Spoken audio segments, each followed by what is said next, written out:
Malappuram കൂട്ടലങ്ങാടിയിൽ bike യാത്രികനെ ഇടിച്ചിട്ട് നിർത്താതെ പോയ കാറ് കണ്ടെത്തി. വാഹനോടമ മഞ്ചേരി സ്വദേശി റാഫിയും ക്രൈംബ്രാഞ്ചിന്റെ പിടിയിലായി. 3 മാസമായിട്ട് വാഹനം കണ്ടെത്താനാവാത്ത 24 വാർത്തയാക്കിയിരുന്നു. സമീർ ബിൻ കരീം വിവരങ്ങളുമായി ചേർന്നു. സമീർ, മുന്നോട്ടുള്ള വ്യവഹാര വഴിയിൽ ആ കണ്ടെത്തൽ വളരെയധികം സഹായിക്കുമെന്ന് മാത്രമല്ല, ഇവർക്ക് എന്തെങ്കിലുമൊക്കെ സഹായം കിട്ടുന്നതിനൊക്കെ വലിയ ഗുണകരമാവില്ല, ഇൻഷുറൻസ് അടക്കമുള്ള കാര്യങ്ങളിൽ. എവിടെ നിന്നാണ് പിടിയിലായത്? ഇയാൾ ഈ കാലം അത്രയും എവിടെയായിരുന്നു സമീർ?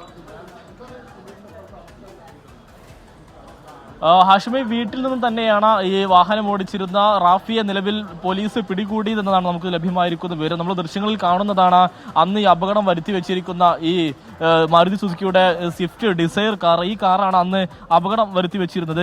ഒക്ടോബർ 18-ാം തീയതി മലപ്പുറം കൂട്ടിലങ്ങാടിയിൽ വെച്ചായിരുന്നു ഈ വാഹനാപകടം ഉണ്ടാകുന്നത്. രാത്രി 1 മണിയോട് കൂടെ കൂട്ടിലങ്ങാടി സ്വദേശി സുനീർ ബൈക്കിൽ സഞ്ചരിക്കുകയായിരുന്നു. ആ സമയത്താണ് ഈ സ്വിഫ്റ്റ് ഡിസയർ കാർ വന്ന് അദ്ദേഹത്തെ ഇടിക്കുന്ന ഒരു സാഹചര്യം ഉണ്ടായത്. പിന്നാലെ ഈ വാഹനം നിർത്താതെ പോവുകയും ചെയ്തു. അതുവഴി വന്ന ഓട്ടോറിക്ഷ ഡ്രൈവറാണ്, അല്ലെങ്കിൽ ഓട്ടോറിക്ഷ യാത്രക്കാരനാണ് ഈ സുനീറിനെ അതിവേഗത്തിൽ ആശുപത്രിയിലേക്ക് മാറ്റിയത്. എന്നാൽ ഏതൊരു വാഹനമാണ് ഇടിച്ചതെന്നുള്ള കാര്യത്തിൽ അന്ന് വ്യക്തത വന്നിരുന്നില്ല. അന്നൊരു ഡിസയർ കാറാണ് എന്ന് തെളിയിക്കുന്ന ഒരു ലോഗോ മാത്രമായിരുന്നു, ഈ വാഹനത്തിന്റെ ഫോഗ് ലാമ്പ് മാത്രമായിരുന്നു അന്ന് ലഭ്യമായിരുന്നു. ഇതിന്റെ അടിസ്ഥാനത്തിൽ പോലീസ് അന്വേഷണം നടത്തി വരികയായിരുന്നു. KL 10 AQ6100 എന്ന നമ്പറിലുള്ള ഈ കാറാണ് നിലവിൽ പോലീസ് കസ്റ്റഡി എടുത്തിരിക്കുന്നത്. ഈ വാഹനത്തിന്റെ ഉടമയായിരിക്കുന്ന മഞ്ചേരി സ്വദേശി റാഫിയെയും നിലവിൽ പോലീസ് പിടികൂടിയിരിക്കുകയാണ്. ഈ സുനീർ ഗുരുതരമായി പരിക്കേറ്റ് അദ്ദേഹം വീട്ടിൽ കഴിയുകയാണ്. ഇപ്പോഴും നേരെ നടക്കാൻ പോലും ആവാത്ത വിധം ഗുരുതരമായ പരിക്കാണ് സുനീറിന് ഏറ്റിരുന്നത്. അതിന് പിന്നാലെയാണ് ഈ വാഹനവും പ്രതിയെയും പിടികൂടുതലെന്ന് കാണിച്ച് 24 വാർത്ത പുറത്തുവിടുന്ന ഒരു സാഹചര്യം ഉണ്ടായത്. അതിന് പിന്നാലെയാണ് ഇപ്പോൾ ക്രൈംബ്രാഞ്ച് നിലവിൽ കേസ് അന്വേഷിക്കുകയും നിലവിൽ വാഹനവും ഒപ്പം തന്നെ ഈ പ്രതിയുമൊക്കെ തന്നെ പിടികൂടുന്ന രീതിയിലേക്ക് കാര്യങ്ങൾ പോവുകയും ചെയ്തിരിക്കുന്നത്. അല്പസമയം മുന്നേ സുനീറുമായി നമ്മൾ സംസാരിച്ചിരുന്നപ്പോൾ അദ്ദേഹം പറഞ്ഞത് അദ്ദേഹത്തിന്റെ സന്തോഷം പ്രകടിപ്പിക്കുകയും അതോടൊപ്പം തന്നെ ആർക്കും ഇങ്ങനെ ഒരു ഗതി ഉണ്ടാകരുത് എന്നാണ് ഈ സുനീർ പറയുന്നത്. പ്രത്യേകിച്ച് ആരെങ്കിലുമൊക്കെ വാഹനം ഇടിക്കുന്നത് സ്വാഭാവികമാണ്, പക്ഷേ അങ്ങനെയൊക്കെ വാഹനം ഇടിച്ചു കഴിഞ്ഞാൽ ഇങ്ങനെ നിർത്താതെ പോകുന്ന ഒരു ക്രൂരത ഒരിക്കലും തന്നെ ഉണ്ടാകരുത് എന്നുള്ളതാണ് ഈ സുനീർ പറയുന്നത്. അല്പസമയം മുന്നേ ഈ കേസിലെ പ്രതിയായിരിക്കുന്ന റാഫിയെ നിലവിൽ ഇവിടെ നിന്നും മെഡിക്കൽ പരിശോധനയ്ക്കായി ഇവിടെ നിന്നും കൊണ്ടുപോയിരിക്കുകയാണ്. ഒരു 3 മാസത്തിന് ശേഷമാണ് പിടികൂടുന്നത് അല്ലേ? 3 മാസത്തിന് ശേഷമാണ് പിടികൂടുന്നത്. ഇതിന്റെ പിന്നിൽ ഇതിന് പരാതിയുമായി കുറേ ആളുകൾ നടന്നു. അവസാനമായിട്ടാണ് SP സ്പെഷ്യൽ വിങ്ങിനെ തന്നെ രൂപീകരിച്ച് ഇത് പിടിക്കാൻ സഹായിച്ചത്. അത് ഈ സുനീറിൻ്റെ അവസ്ഥ അറിയുന്നത് കൊണ്ട് പല ഭാഗത്തുള്ള ആളുകളും ഇത് ഗവൺമെൻറ്റിൻ്റെ പോലീസിൻ്റെ ശ്രദ്ധയിൽപ്പെടുത്തി. കാരണം പൊതുപ്രവർത്തകരും എല്ലാവരും, കാരണം സാധാരണ നിത്യം ചെലവിന് ജോലി ചെയ്ത് ജീവിക്കുന്ന ഒരു വ്യക്തിയാണ് അവൻ. പൂർണ്ണമായിട്ടും അവൻ്റെ ആരോഗ്യം നഷ്ടപ്പെട്ടു, സാമ്പത്തികം നഷ്ടപ്പെട്ടു. ഇനി അടുത്തൊരു കാലത്തൊന്നും ജോലി ചെയ്യാൻ പറ്റാത്ത രൂപത്തിലാണ് അവൻ്റെ ആരോഗ്യസ്ഥിതി ഇപ്പോൾ നിൽക്കുന്നത്.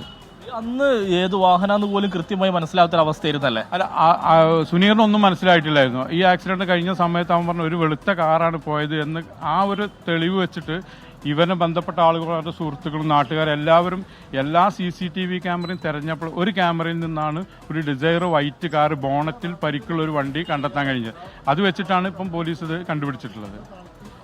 ഏതായാലും ഈ അന്ന് സ്വിഫ്റ്റ് ഡിസയർ കാറാണെന്നുള്ളത് മാത്രമായിരുന്നു കണ്ടെത്തിയിരുന്നത്. അതിന് പിന്നാലെ നടത്തിയ അന്വേഷണത്തിലാണ് ഇപ്പോൾ ഇതെല്ലാം തന്നെ കണ്ടെത്തുന്ന ഒരു സാഹചര്യത്തിലേക്ക് കാര്യങ്ങൾ പോയിരിക്കുന്നത്. 24 ഈ വാർത്ത കൊടുത്തതിന് പിന്നാലെയാണ് പോലീസ് കൃത്യമായിട്ടുള്ള ഒരു സമിതി രൂപീകരിക്കുകയും അതിന് പിന്നാലെ നടത്തിയ അന്വേഷണത്തിൽ നിലവിൽ വാഹനം കണ്ടെത്തുന്ന ഒരു അവസ്ഥയിലേക്കും ഒപ്പം തന്നെ ഈ വാഹനം പിടിപ്പിച്ച പ്രതിയെ കണ്ടെത്തുന്ന ഒരു അവസ്ഥയിലേക്കും കാര്യങ്ങൾ എത്തിയിരിക്കുന്നത്. ഹാഷ്മി, സമീർ ബിൻ കരീമാണ് ആ വാർത്തയുടെ വിവരങ്ങൾ നൽകിയത്.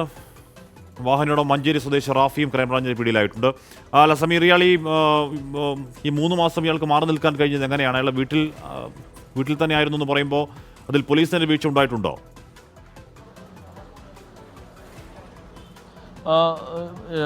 ഹാഷ്മിയെ നിലവിൽ അത്തരം കാര്യങ്ങൾ ഒരു വ്യക്തത വരേണ്ടിയിരിക്കുന്നു. കാരണം DYSP അടക്കമുള്ളവർ നിലവിൽ ഈ ഭാഗത്തില്ല. നിലവിൽ അദ്ദേഹം മീറ്റിംഗിൽ പങ്കെടുത്തുകൊണ്ടിരിക്കുകയാണ്. ഇപ്പോൾ താങ്കൾ ഈ കേസിന്റെ ഉടനീളം പിന്നാലെ നടന്ന ഒരാൾ കൂടിയാണല്ലോ. അപ്പോൾ എങ്ങനെയായിരുന്നു പ്രതിയിൽ എത്തുന്ന വരെയുള്ള കാര്യങ്ങൾ എങ്ങനെയായിരുന്നു പോലീസ് പറയുന്നത്? ഞങ്ങൾ ഈ സംഭവം നടന്ന സമയത്ത് ഈ CCTV കാര്യങ്ങൾ ഉൾപ്പെടെ ഞങ്ങൾ അടുത്തുള്ളതും മറ്റു സ്ഥലങ്ങളുമായി ബന്ധപ്പെട്ട് ഒരു ഒട്ടനവധി ഇതെല്ലാം കൂടി നമ്മൾ പോയി അന്വേഷിക്കുകയെല്ലാം നോക്കി. പക്ഷേ അതിൽ യാതൊരു വ്യക്തത ഞങ്ങൾക്ക് ഇതുവരെ എത്താത്തതിലും അതിൻ്റെ അടിസ്ഥാനത്തിൽ പോലീസിനും നിരന്തരം ബന്ധപ്പെടുകയും അവസാനം മീഡിയകളിൽ നമ്മൾ ന്യൂസ് കൊടുക്കുകയും അതിൻ്റെ അടിസ്ഥാനത്തിൽ ലോക്കൽ പോലീസിൽ നിന്നും ക്രൈംബ്രാഞ്ചിന് അന്വേഷണം മാറ്റുകയും ചെയ്ത് അതിന് മീഡിയേൻ്റെ സഹായം വളരെ ഉപകാരം തന്നെയായിരുന്നു. എല്ലാം 24 ഉൾപ്പെടെ എല്ലാ മീഡിയകളും മൊത്തത്തിൽ ഇത് സഹായിക്കുകയും ചെയ്തതിൻ്റെ അടിസ്ഥാനത്തിൽ കേസ് ക്രൈംബ്രാഞ്ചിന് മാറ്റി അതിൻ്റെ അടിസ്ഥാനത്തിലാണ് ഈ പ്രതിയെ കിട്ടി. കാരണം പോലീസിനെ പറഞ്ഞിട്ടും കാര്യമില്ല, ഞങ്ങളും അത്തരത്തിലുള്ള എല്ലാ CCTV ദൃശ്യങ്ങളും ഞങ്ങൾ പരിശോധിക്കുകയും ചെയ്തു. ചെയ്തു. പക്ഷേ ആ പരിശോധനയിലെല്ലാം പിന്നെ ഫലപ്രദമായിട്ടുള്ള നമുക്കൊരു കണ്ടെത്താൻ കഴിയാത്ത സാഹചര്യത്തിലാണ് നമ്മൾ നിരന്തരം പോലീസുമായി ബന്ധപ്പെടുകയും മീഡിയയുമായി ബന്ധപ്പെടുകയും അതിൻ്റെ അടിസ്ഥാനത്തിലാണ് ഇപ്പോൾ കഴിഞ്ഞ 18-ന് സംഭവിച്ച നവംബർ 18-ാം തീയതി സംഭവിച്ച കേസിൻ്റെ ആസ്പദമായുള്ള ഇത് അവസാന ഘട്ടത്തിൽ ഇപ്പോൾ പ്രതിയെ അറസ്റ്റ് ചെയ്യുകയുണ്ടായി. പോലീസിന്റെ അന്വേഷണം തീർത്തും ശാസ്ത്രീയമായിരുന്നല്ലോ, പ്രത്യേകിച്ച് CCTV ഒക്കെ കേന്ദ്രീകരിച്ചായിരുന്നല്ലേ? തീർച്ചയായിട്ടും ഫസ്റ്റ് ടൈമിലെല്ലാം CCTV കേന്ദ്രീകരിച്ചായിരുന്നു. പിന്നെ സെക്കൻഡ് ടൈമിൽ നമ്മുടെ ഇവിടെ നല്ലൊരു ഓഫീസറായിട്ടുള്ള അബ്ദുള്ള ബാബു എന്ന് പറയുന്നത് അദ്ദേഹത്തിനൊക്കെ ഈ കാര്യത്തിൽ വളരെയധികം അപ്രിഷ്യേറ്റ് ചെയ്യേണ്ട ആവശ്യകതയുണ്ട്. കാരണം എന്താ വെച്ചാൽ അദ്ദേഹത്തിൻ്റെ കഴിവിൻ്റെ അനുസരിച്ച് ഇവിടെ ഈ സൈബർ ക്രൈമുകളിൽ അദ്ദേഹത്തിൻ്റെ കഴിവ് വളരെ പ്രാധാന്യം തന്നെ അദ്ദേഹത്തിൻ്റെ കഴിവും ഈ കേസിൽ ഉൾക്കൊണ്ടുകൊണ്ട് ആ കേസിനെ നമുക്ക് പ്രതിയെ കണ്ടെത്താൻ കഴിഞ്ഞു. ഹാഷ്മി, ഇതുമായി ബന്ധപ്പെട്ട് നമ്മൾ മനസ്സിലാക്കുന്നത് ഈ അന്വേഷണം അതീവ ദുഷ്കരമായിരുന്നു. കാരണം കാര്യമായ CCTVകളിൽ നിന്ന് ദൃശ്യങ്ങൾ പോലീസിന് ലഭ്യമാകാത്തൊരവസ്ഥയുണ്ടായിരുന്നു. 1-2 CCTVയിൽ നിന്ന് മാത്രമായിരുന്നു ഈ കാറുമായി ബന്ധപ്പെട്ട് അപകടം ഉണ്ടാക്കിയത് കാറാണെന്ന് സംശയമുണ്ടാകുന്ന തരത്തിലുള്ള CCTV ദൃശ്യങ്ങൾ ലഭിച്ചത്. അതിലൊന്ന് ഈ നാട്ടുകാർ തന്നെ സ്വരൂപിച്ച ദൃശ്യമായിരുന്നു. ഈ വെളുത്ത ഡിസയർ കാറിന്റെ മുൻഭാഗത്ത് അല്ലെങ്കിൽ ബോണറ്റിൽ പരിക്കുള്ള നിലയിൽ ഒരു CCTV ദൃശ്യം കാണുന്നു. അങ്ങനെ ഒരു സംശയം ഈ നാട്ടുകാർ പ്രകടിപ്പിക്കുന്നു. അതിന്റെ അടിസ്ഥാനത്തിൽ പോലീസ് ആ ദൃശ്യങ്ങൾ ശേഖരിക്കുന്നു. അതിലും ഒരു വ്യക്തത ഉണ്ടായിരുന്നില്ല. അങ്ങനെ പോലീസും വളരെ വിശദമായി കേസ് അന്വേഷിക്കുകയും ഏറ്റവും ഒടുവിലാണ് ഇപ്പോൾ ഇന്ന് ഈ പ്രതിയെ നിലവിൽ പിടികൂടുന്ന ഒരു സാഹചര്യമുണ്ട്. അതിൽ ഏറ്റവും പ്രധാനപ്പെട്ട കാര്യം ഈ പോലീസിന് ഈ വാഹനത്തിന്റെ കൃത്യമായി ഐഡന്റിഫൈ ചെയ്യാൻ കഴിയാത്തതാണ്, അല്ലെങ്കിൽ അതിനുമായി ബന്ധപ്പെട്ട തെളിവുകളില്ലാത്തതാണ് പ്രതിയെ പിടികൂടാൻ വൈകിയത് എന്നുള്ളതാണ് നമുക്ക് മനസ്സിലാക്കാനായിട്ട് കഴിയുന്നത്.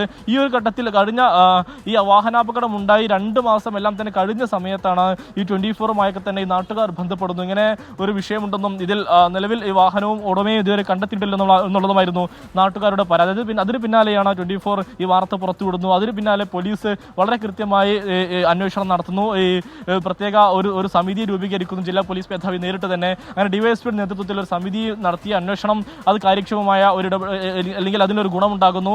ഏറ്റവും ഒടുവിൽ ഇപ്പോൾ ഈ വാഹനവും പ്രതിയുമെല്ലാം തന്നെ നിലവിൽ കസ്റ്റഡിയിലായിരിക്കുന്നു. ഇനി ഈ അപകടത്തിൽ പരിക്കേറ്റ സുനീറിന് ഇനി എന്ത് തരത്തിലുള്ള സാമ്പത്തിക സഹായം ലഭിക്കുമെന്നുള്ളതാണ് ശ്രദ്ധേയം. കാരണം അദ്ദേഹം ഒരു കൂലിപ്പണിക്ക് പോകുന്ന ഒരു തൊഴിലാളിയാണ്. നിലവിൽ ഇനി ഏറെക്കാലം ജോലിക്ക് പോകാൻ കഴിയാത്തൊരു ആരോഗ്യസ്ഥിതിയാണ് അദ്ദേഹത്തിനുള്ളത്. പ്രത്യേകിച്ച് അല്പസമയം മുന്നേ നമ്മോട് സംസാരിച്ചപ്പോൾ അദ്ദേഹം നേരെ നിൽക്കാൻ പോലും കഴിയാത്ത ഒരു ആരോഗ്യാവസ്ഥയിലാണ് നിലവിൽ ഈ സുനീർ ഉള്ളത്. അതുകൊണ്ട് തന്നെ അദ്ദേഹത്തിന് നീതി ലഭ്യമാകേണ്ടതുണ്ട്. വാഹനം പ്രതിയായി പിടികൂടിയാൽ മാത്രം പോരാ, അദ്ദേഹത്തിന്റെ ചികിത്സ അടക്കമുള്ള കാര്യങ്ങൾ നടക്കേണ്ടതുണ്ട്. അദ്ദേഹത്തിന്റെ കുടുംബത്തിന്റെ ചെലവുകളടക്കം നടക്കേണ്ടതുണ്ട്. അതുകൊണ്ട് തന്നെ അദ്ദേഹത്തിന് സാമ്പത്തിക സഹായം കൂടി ലഭ്യമാക്കേണ്ടതുണ്ട്. അത് ഇനി ഏത് രീതിയിലായിരിക്കും എന്നുള്ളതൊക്കെ തന്നെ നമുക്ക് കണ്ടറിയേണ്ടിയിരിക്കുന്നു. ഏതായാലും നിലവിൽ ഒരു ഭാഗികമായി നീതി ലഭിച്ചു എന്നൊക്കെ നമുക്ക് പറയാവുന്നതാണ്. ഹാഷ്മി, എന്തായാലും അത്രയ്ക്കായി ഇടിച്ചിട്ട് പോയ കാറും ആ കാറിൻ്റെ ഉടമയും കണ്ടെത്തിയിട്ടുണ്ട്. അപ്പോൾ അത് മുന്നോട്ടുള്ള നിയമവഴിയിലും ഇൻഷുറൻസിൻ്റെ കാര്യത്തിലും സഹായം കിട്ടുന്ന കാര്യത്തിലൊക്കെ സുനീറിന് അതൊരു സഹായമാവും. കാര്യം അപകടത്തിന് ശേഷം സുനീർ വലിയ ആരോഗ്യ പ്രതിസന്ധിയിലാണ്.